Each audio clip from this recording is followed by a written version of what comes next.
14, 15 y 16 de noviembre vamos a tener una campaña. Y en San Luis, el próximo fin de semana, va a haber también una campaña de comisionados en la iglesia que organiza la iglesia del pastor Aníbal Berg, la iglesia bautista del centro. Ahí va a estar el sábado por la mañana el evangelista Juan Lucas Rosselli. Recuerde este nombre, Juan Lucas Rosselli. ¿Tenemos imagen de Rosselli? Fíjate. El que va a estar con nosotros en noviembre. Va a estar el fin de semana que viene allá en San Luis. Y por la mañana él quiere hablar con pastores y líderes, así que estamos organizando poder ir por la mañana. Un evento para pastores y líderes. Es muy interesante porque este hombre tiene un llamado evangelístico extraordinario, al estilo de Carlos Anacondia. Yo digo que es una reedición de Carlos Anacondia. Tienen varias cosas en común. El hombre es un empresario, igual que Anacondia, y el Señor lo llamó para evangelizar. Hay varios hermanos acá que han ido a los talleres de comisionados que se hacen en Buenos Aires. Y ellos vienen y van a estar con nosotros y tenemos que prepararlos para esa campaña que vamos a tener aquí. Una de esas preparaciones va a ser algunos vamos a viajar a San Luis el próximo sábado por la mañana, y un grupo de hermanos, de jóvenes, sobre todo los que ya están en el ministerio comisionados, se van a quedar al taller que va a dar por la tarde. ¿Cuál es la idea? Salir a las calles a predicar el evangelio. Le gusta mucho andar por las calles, donde está la gente, ahí va. Nosotros estamos acostumbrados por ahí a juntarnos, a reunirnos, es muy bueno reunirnos en nuestros salones. Pero la idea de él es ir a buscar a la gente. Y dice, el lema es, no organizamos eventos para creyentes. Ellos no se especializan en reuniones para creyentes. Este es un lema y lo cumplen, te digo. Ellos van a buscar a las almas que no conocen a Cristo. Es importante porque si alguna vez alguien no nos predicó el Evangelio a nosotros cuando nosotros no conocíamos a Cristo, no estaríamos acá. A todos nos ha pasado así. Y tanta gente que necesita. Tanta gente que necesita.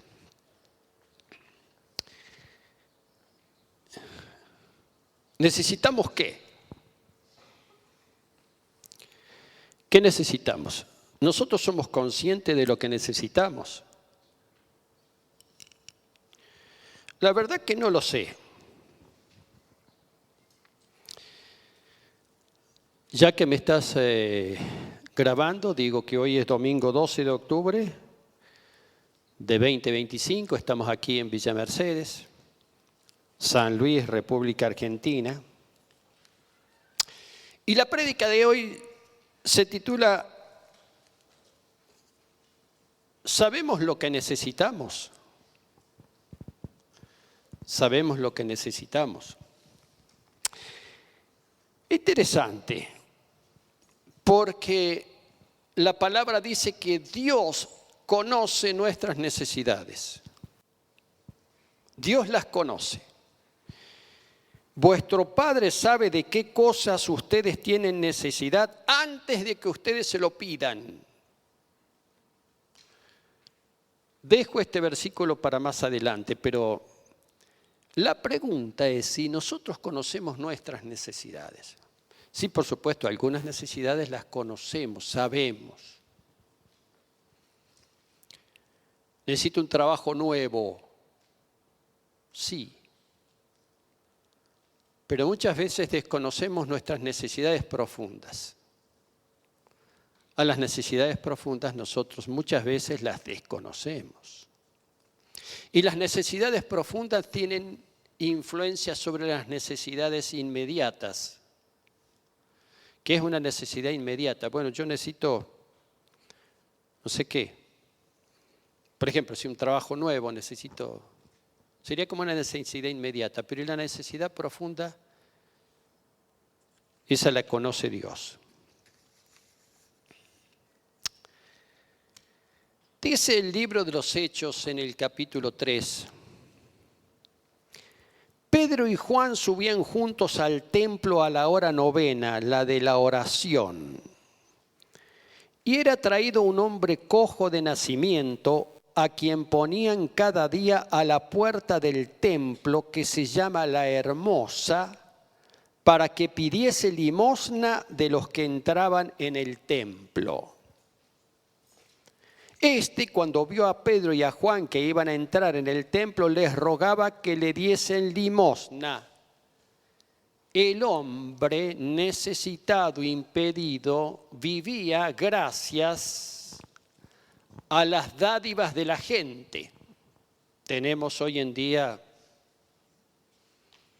yo creo que nunca, que yo recuerde, han habido tanta gente o ha habido tanta gente que pasa por nuestras casas y por acá por la iglesia pidiendo. Yo creo que hoy más que nunca estamos en el 2025, pero es impresionante la cantidad de gente que pasa pidiendo. Seguramente ustedes lo saben, por tu casa, por acá por la iglesia. Este hombre era un hombre necesitado. Desde los días de su nacimiento tal vez se habría quedado solo,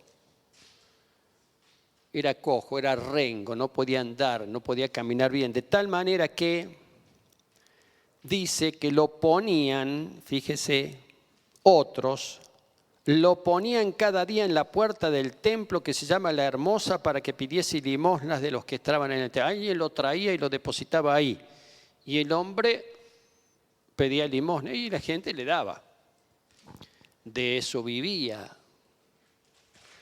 Él sabía perfectamente cuál era su necesidad o sus necesidades, que eran muchas,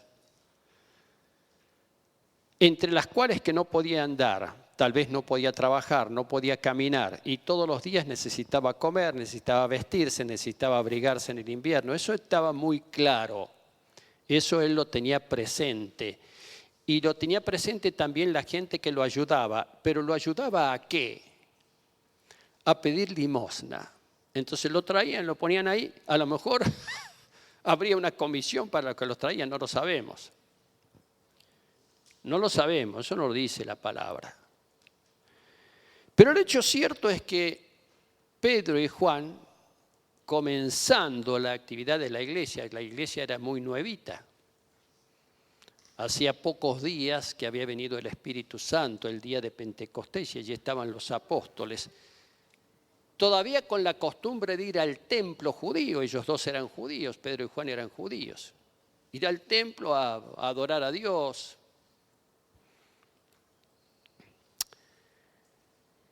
Y están entrando Pedro y Juan justamente por la puerta del templo que se llama La Hermosa. El templo tenía varias puertas, tenía puertas alrededor, digamos, había una que era principal y había otras puertas secundarias. Y dice que este hombre que estaba allí sentado cuando vio a Pedro y a Juan que iban a entrar al templo, les rogaba que le diesen limosna, como a todos. Pero resulta que ahí venían los apóstoles de Cristo. Interesante. Ellos bien hubieran podido darle limosna. Dice Pedro y Juan, fijando en él los ojos, le dijo, Pedro con Juan, fijando en él los ojos, le dijo, míranos. A lo mejor el hombre siempre estaba con la cabeza agacha, viste que a veces la gente que pide limosna, tenemos en el centro, hay gente que pide limosna. Mujeres, algunos hombres, mujeres con niños en brazos, y están mirando hacia abajo y esperando que... Están tratando de... o están tratando de dar una imagen de ultra necesidad. Y Pedro le dice, míranos. Dice, entonces el hombre les estuvo atento esperando recibir algo. Interesante, esperando recibir algo ¿qué? Esperando recibir una moneda. Habían monedas de distintos valores, ¿viste? Una blanca, por ejemplo, se llamaba blanca a la monedita más pequeña, esa que dio la mujer cuando fue a adorar. Y dio una monedita chiquita. Y Jesús le dice a los discípulos, qué extraordinario esto. Miren, esa mujer dio más que todos, más que todos. ¿Cómo más que todos, Señor? Se puso una monedita. Sí, pero era lo único que tenía. Ella puso todo. Fíjese cuál es la perspectiva de Dios. Ella tenía más que el resto de la gente, porque ella puso todo lo que tenía, lo puso. Bueno, el hombre tal vez esperaba eso. Pero Pedro le dijo, no tengo plata ni oro, pero te voy a dar lo que tengo. Extraordinario. Y el hombre, no tengo plata ni oro, ya ahí ya se bajoneó.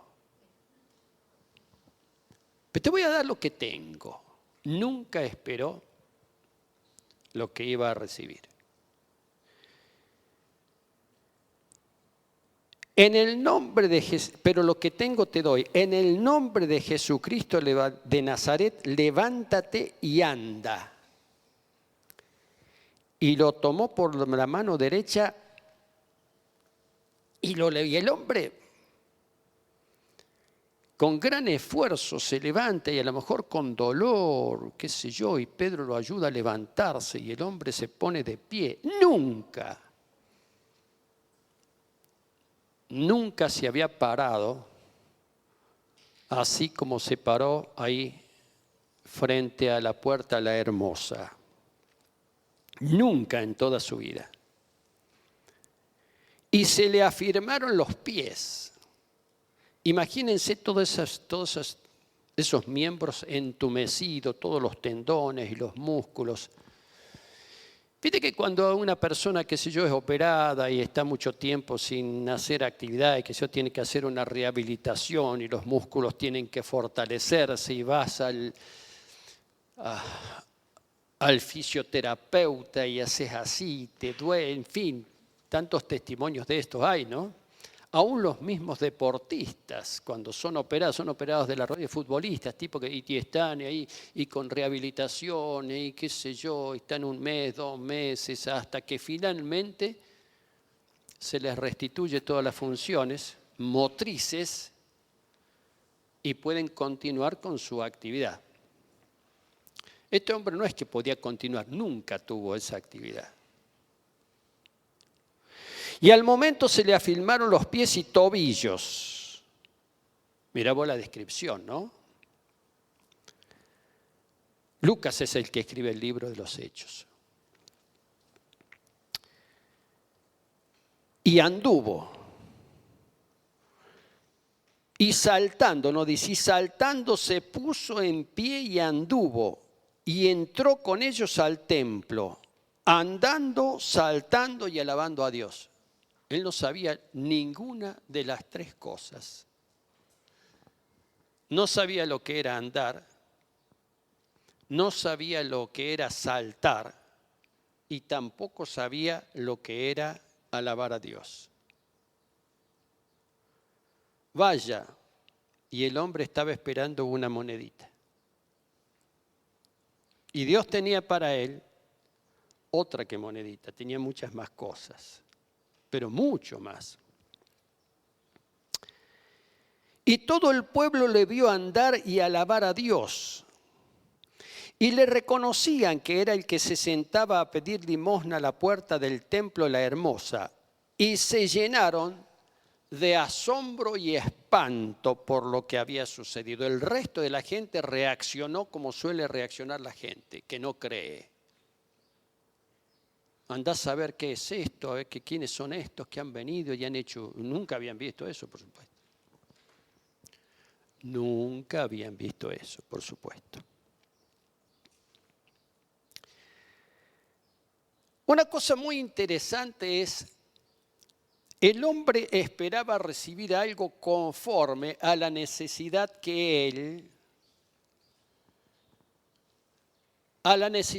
a la que él estaba acostumbrado.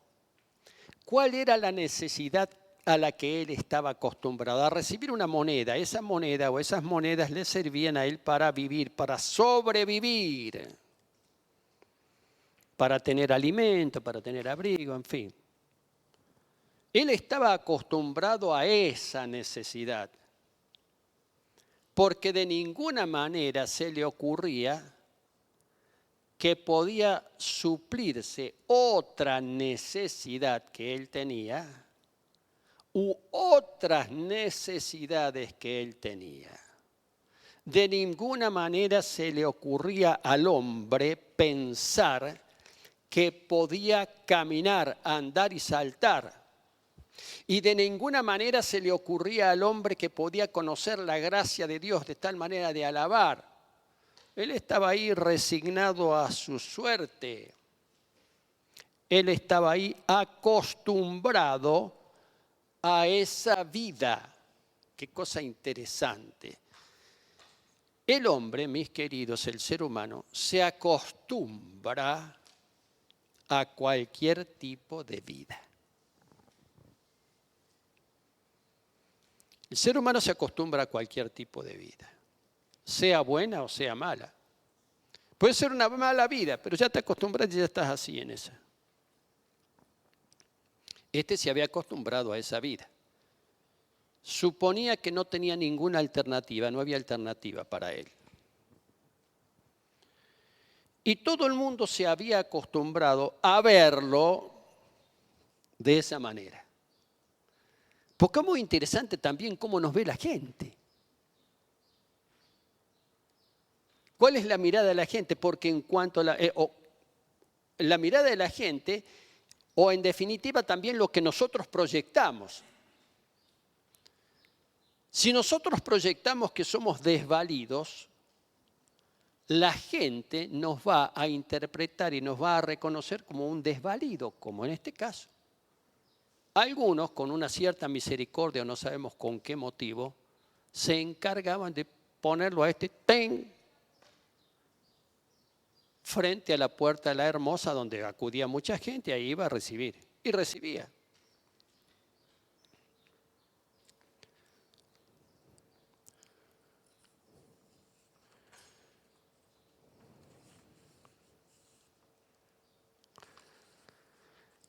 ¿Qué es lo que nosotros necesitamos?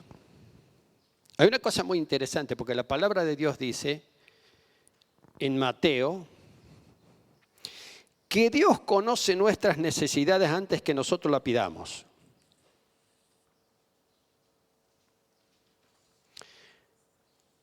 Ajá. El punto es si nosotros conocemos nuestras necesidades. ¿Qué plantearse este tema? ¿Cuáles son nuestras necesidades? Pero ¿cuáles son nuestras necesidades profundas? No las necesidades superficiales o las necesidades aparentes. ¿Cuáles son las necesidades profundas? Porque en realidad lo que este hombre necesitaba no era una moneda, que era lo que él esperaba. Su expectativa era una moneda, pero Dios tenía para él mucho más. No sea cuestión que a nosotros nos pase lo mismo, que la expectativa que nosotros tenemos frente a Dios es una moneda, pero Dios tiene mucho más. ¿Se entiende esto? Por eso es que nosotros tenemos que tener idea, tenemos que tener conciencia de lo que necesitamos y de lo que necesitamos íntimamente. Alguno puede decir lo siguiente, bueno, sí, pastor, vos lo que querés decir es que necesitamos a Cristo. Sí, por supuesto, necesitamos a Cristo, pero con Cristo, ¿qué más viene? Con Cristo, ¿qué más viene? ¿Qué más viene? Eso dice la palabra, añadiduras. Sí, señora.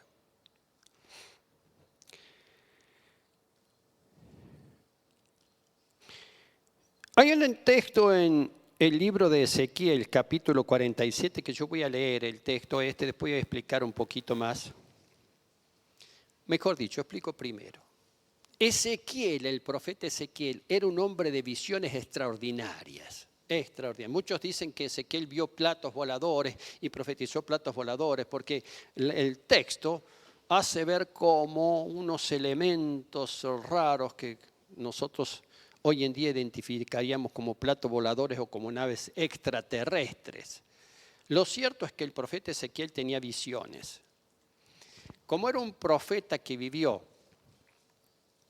en cautiverio en Babilonia, Dios en el espíritu lo traslada a Israel, lo traslada a Jerusalén, donde ve cosas, ve la restauración del pueblo y ve la restauración del templo. Dios le muestra la restauración del templo y dice varios capítulos del libro de Ezequiel.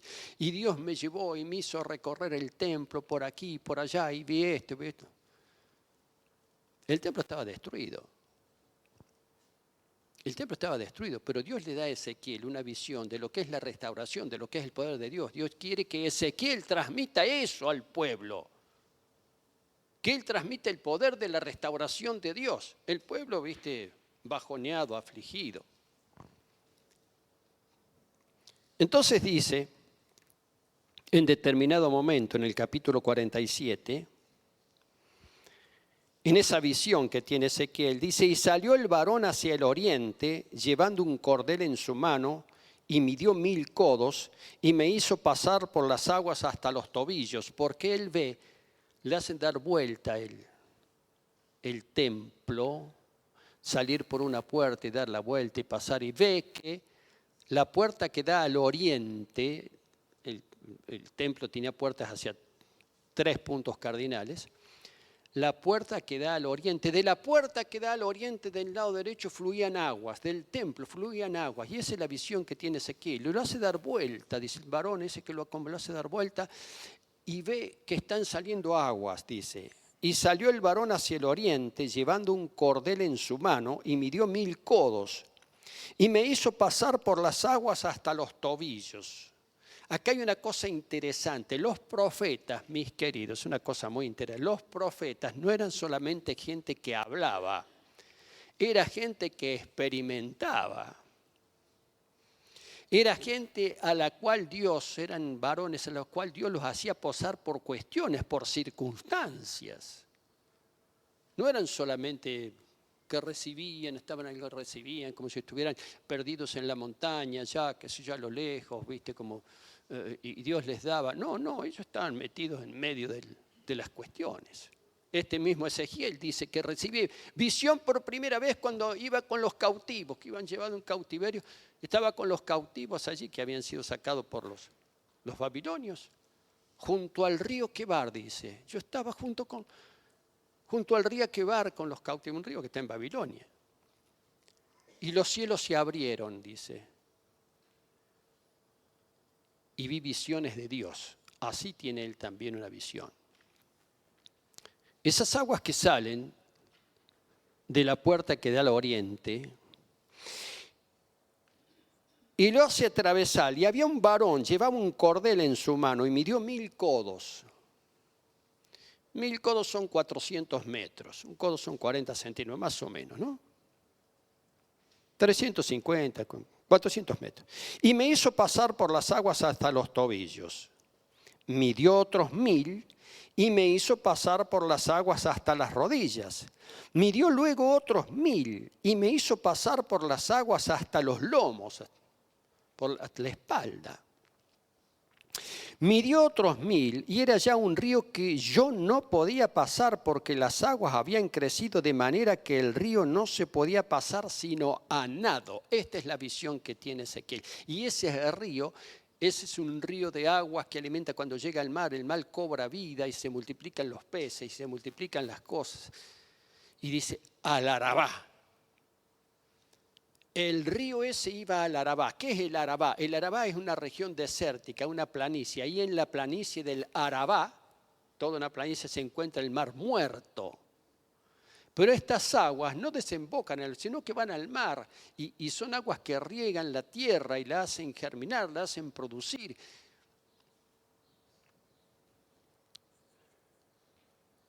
Y en primer lugar, el agua le llegaba a los tobillos, después le llegó a las rodillas, después a la espalda y después era un río que solamente se podía cruzar nadando. Porque la voluntad de Dios, hay muchos pasajes paralelos, no con la misma imagen, pero con la misma idea. Escucha, querido, la voluntad de Dios es proveer las cosas en abundancia. Esto no es solamente material, incluye lo material, pero traspasa, sobrepasa. La voluntad de Dios es proveer las cosas en abundancia.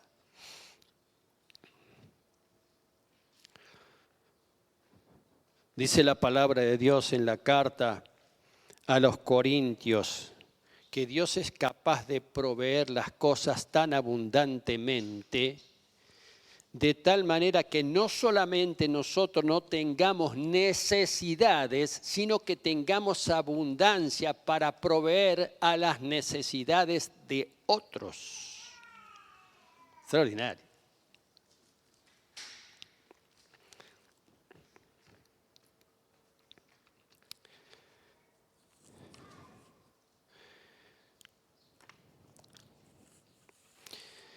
A veces nosotros pedimos cosas a Dios.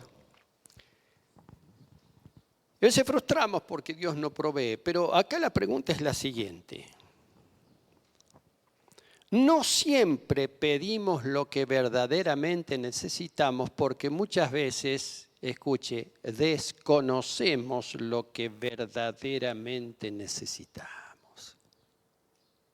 Pero pastor, yo sé bien lo que me hace falta. Sí, en apariencia. Sí, en lo evidente. Lo evidente. Sí, tengo un agujero en el techo que necesito ponerle una membrana. No tengo plata. Señor, provéeme para que pueda comprar la membrana y pueda colocarla y no estar penando cada vez que llueve porque tengo una gotera y tengo que correr los muebles. Sí, es una necesidad. Sí, Señor, es una necesidad. Está muy claro.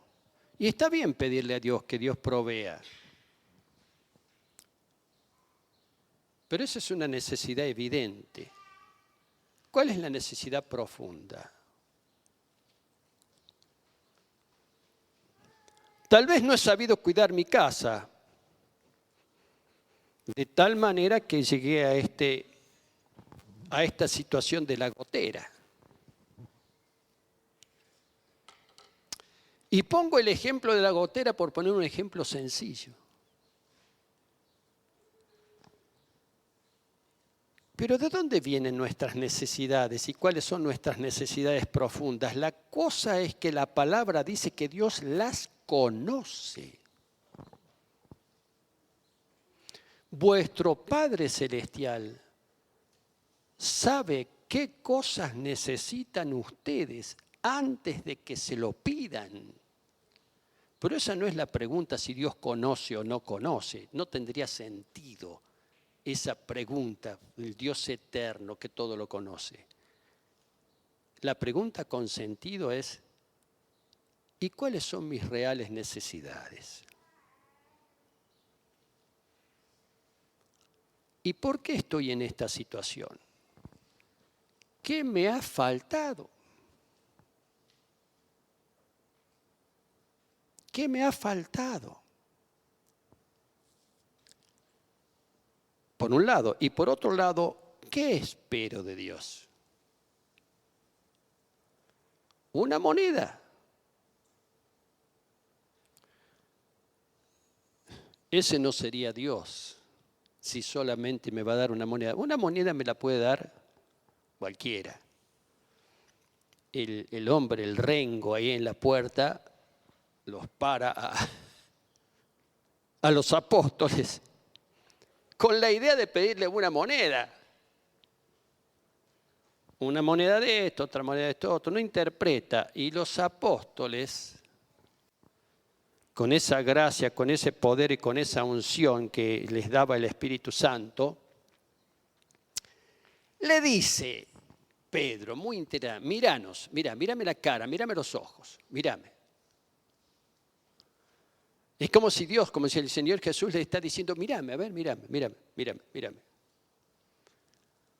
Sí, vos necesitas, estás pidiendo una moneda, pero yo tengo algo mejor para vos. A ver, levántate, vení. Levántate. Porque tu vida no va a ser una vida de necesidades. Porque Dios no quiere esta vida que vos estás viviendo y esa situación que vos vivís, Dios no la quiere. Dios quiere darte algo mejor. Y una cosa muy interesante que el hombre, fíjese todo lo que recibió, porque el hombre, Pedro tipo fortachón, ¿no vale? Le ayuda a levantarse, el hombre empieza, que los tendones, que el tobillo, hay ciertas descripciones, y empieza a saltar, y empieza a andar, y ¿qué pasa? Y entra al templo alabando a Dios. ¿Qué recibió en definitiva?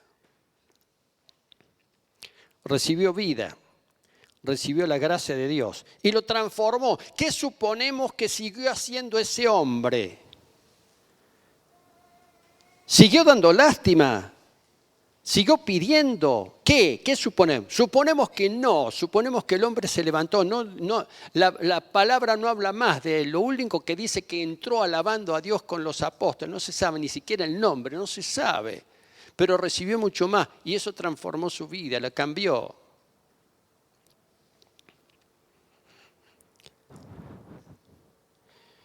Y esa es la gracia renovadora. Y esa es la gracia renovadora de Dios. A veces nosotros, y hablamos esto con los hermanos, por ejemplo, que trabajan, los hermanos, con el pastor Darío a la cabeza, que trabajan en el barrio San José. Gente muy necesitada. ¿De qué? De todo. De todo. Niñas que son mamás a los 14, 15 años y un montón de críos que nacen sin padre, ¿viste? O está el padre, pero no. Está y no está, digamos que no está. Y tienen necesidad de todo. Tienen necesidad de educación, tienen necesidad, los chicos chiquitos, en fin, tienen necesidad de buenos alimentos, tienen necesidad de comida sana, tienen necesidad de escolaridad, tienen necesidad de todo, pero en definitiva, y lo más importante, y ese es el punto clave, tienen necesidad de ¿quién? Sí. Tienen necesidad de Dios, tienen necesidad de Cristo. Porque alguno de esos chicos que lo toca el Señor, ya se va a dar cuenta que sus necesidades de comida, entonces no, las va a superar. Las va a superar. ¿Por qué? Porque la gracia de Dios se manifiesta de muchas maneras, como en este hombre, o como en la visión del profeta. El profeta desanimado. Ezequiel, como Jeremías, bonitos esos profetas, vivían en un tiempo muy malo para el pueblo, pero muy malo. Y ellos tenían dos tareas, la tarea de anunciar y amonestar al pueblo por qué le habían dado la espalda a Dios, pero también tenían otra tarea, la tarea de anunciar la restauración en medio. ¿Pero cómo se va a restaurar esto? Y ve Ezequiel la restauración del templo de Dios. Pero ve Ezequiel que del templo de Dios, que de la presencia de Dios, que de la gracia de Dios va a salir un río. Ese río que ve Ezequiel nos toca a nosotros.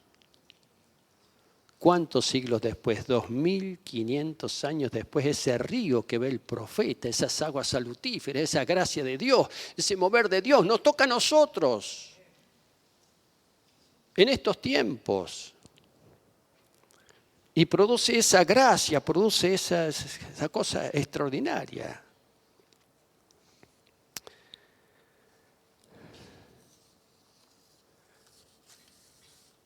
Jesús conoce nuestra verdadera necesidad y quiere proveer. Pero además Jesús quiere que nosotros entendamos cuál es nuestra principal necesidad. Escuche, Él quiere que nosotros conozcamos y reconozcamos cuál es nuestra principal necesidad. No la necesidad aparente, qué sé yo.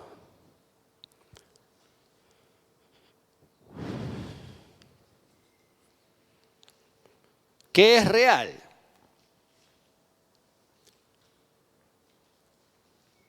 No que no existe, sino que es la manifestación de otra necesidad más profunda. Es la manifestación de otra necesidad más profunda que nosotros por ahí no podemos reconocer. A veces cuando uno habla con personas, y es muy interesante, esto nos pasa a los pastores, que hay gente que nos pide oración. Nosotros oramos. Uy, querido, ¿por qué querés que oremos? ¿Cuál es tu necesidad de oración? ¿Qué querés pedir? Bueno, necesito esto, necesito, clásico, por un trabajo nuevo, o tengo, no sé qué, tengo problemas económicos, o tantas cosas. Y uno se indaga, dice, bueno, pues vamos a orar, pero a ver, acá hay algo hay algo, vamos a orar por algo que sea más profundo.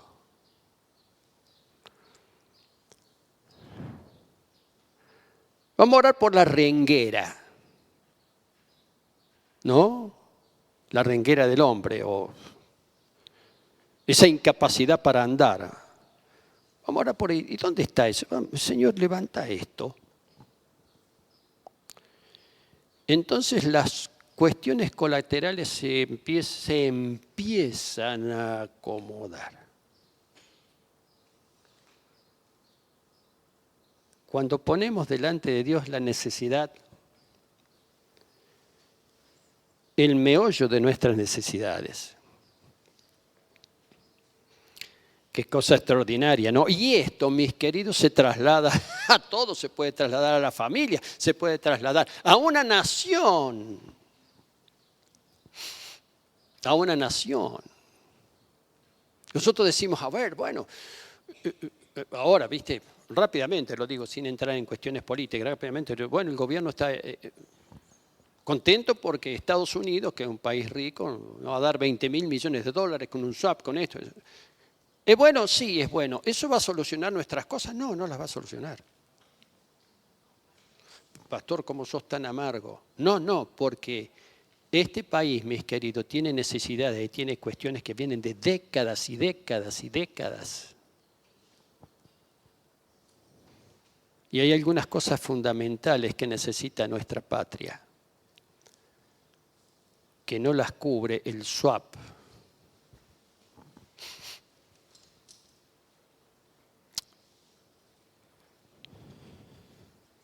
Y viene una persona, llega un muchacho que suele venir, hace tiempo que no lo veo porque aparentemente se ha ido al sur. Y viene a la iglesia a pedir y le damos, ojo, siempre damos nosotros, juntamos, siempre lo hacemos. Pero si yo le doy un par de zapatillas, cubro una necesidad, pero su vida no cambia. Y las zapatillas se van a gastar. Y dentro de 2 meses, 3 meses, 4 meses, un año, va a necesitar otras zapatillas.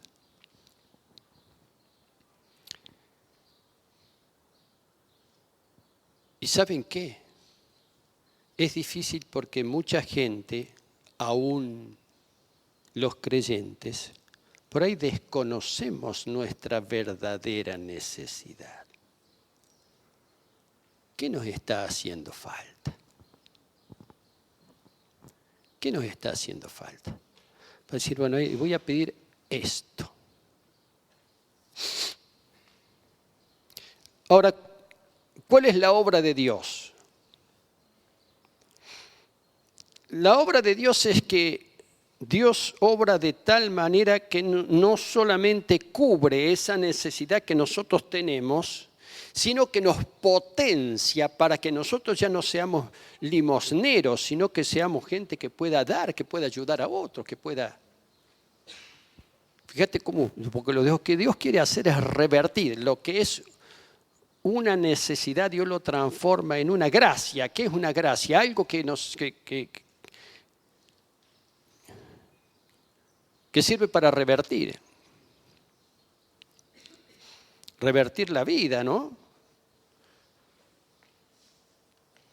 Qué cosa extraordinaria.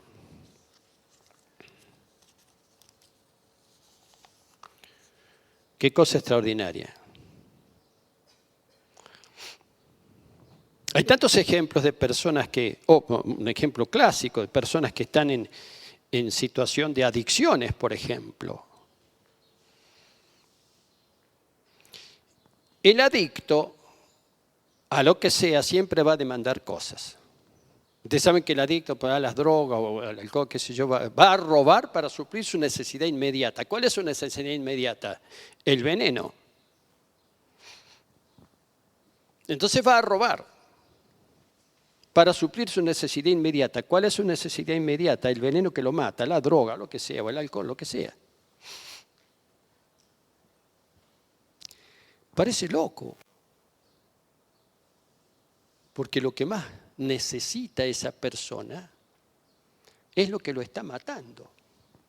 Es una terrible trampa satánica, por eso es difícil rescatar, porque es una trampa satánica rescatar a una persona de esa condición. Ahora, cuando la persona sale, cuando Dios le da lo que necesita y Dios le da lo que cambia la vida, transforma, la persona se da vuelta. ¿Cuántos ministros del Evangelio tenemos actualmente, aquí en la Argentina y por todos lados? ¿Cuántos ministros del Evangelio tenemos que han sido adictos y que Dios los ha rescatado y que le ha dado vuelta a la cosa? Entonces ellos ahora son los que se encargan de rescatar a la gente. ¿Cuál es la verdadera necesidad? Una vez estaba comprando en la carnicería de acá enfrente, acá que está en la esquina, que tiene un ventanal grande, y veía, mientras estaba haciendo cola para pagar, miraba por la ventana y había dos muchachos, dos varones, y veo que uno le pone la mano en la cabeza al otro, y ahora digo, estos son de remar. A la calle. Y salgo y hablo, hola, ¿qué tal, muchachos? ¿Cómo están? ¿Son de remar ustedes? Sí, nosotros somos de remar. Ah, mira qué bueno, yo soy pastor. Ah, qué bueno, pastor. Que ya está. Y uno lo estaba orando al otro. Y entonces me dice, no, yo estaba perdido en la droga. Y ahora él se dedicaba, bien San Luis, se dedicaba a ayudar a otro. Y el otro muchacho estaba ahí saliendo. Y este dice, no, yo voy a orar por vos, ahí frente a la ventana en la avenida Mitre. No importa, ¿vos te crees que a ellos les importa que la gente los mire? Y que comente, no les importa. Si Dios los ha rescatado, si estaban hundidos, si estaban muertos, como dice la palabra, y Dios los levantó, no le importa. Lo que piensen de no, ahí estaba orando. Pero, bueno, te bendigo. Y le compré, viste que venden, no me acuerdo qué fue lo que les compré, pero creo que, ¿cómo se llama? Sí, bolsas no eran especies. Compré especies, qué sé yo, para ayudar en la causa. Qué extraordinario. Porque ese muchacho que estaba ahí orando por el otro era uno que andaba como el cojo en la puerta a la hermosa. Y para él, suplir sus necesidades era que alguien le tirara unos mangos para comprar falopa. Pero vino alguno una vez, no sé quién habrá sido, pero vino alguno una vez y le dijo, no, loco, vos necesitas a Cristo, vos necesitas salir, vos necesitas levantarte. Y ese creyó. Y se levantó y salió y cambió. No estaba frente al templo, no era rengo, no entró saltando y alabando a Dios. Porque por otro lado, el reconocimiento de nuestras necesidades más imperiosas y la satisfacción de ellas nos lleva a pensar en las necesidades de los otros. Ahí se dan cuenta que la cosa se revierte. entonces pienso y veo las necesidades de los otros. Y hay una gracia de Dios que se potencia. Qué extraordinario, ¿no? No tengo oro ni plata, pero lo que tengo te doy. Nosotros lo único que podemos dar, ¿qué es lo único que podemos dar? Sí, pero más generalmente, es una pregunta mucho más general. ¿Solamente podemos dar lo que? Sí. Nunca vamos a dar lo que no tenemos.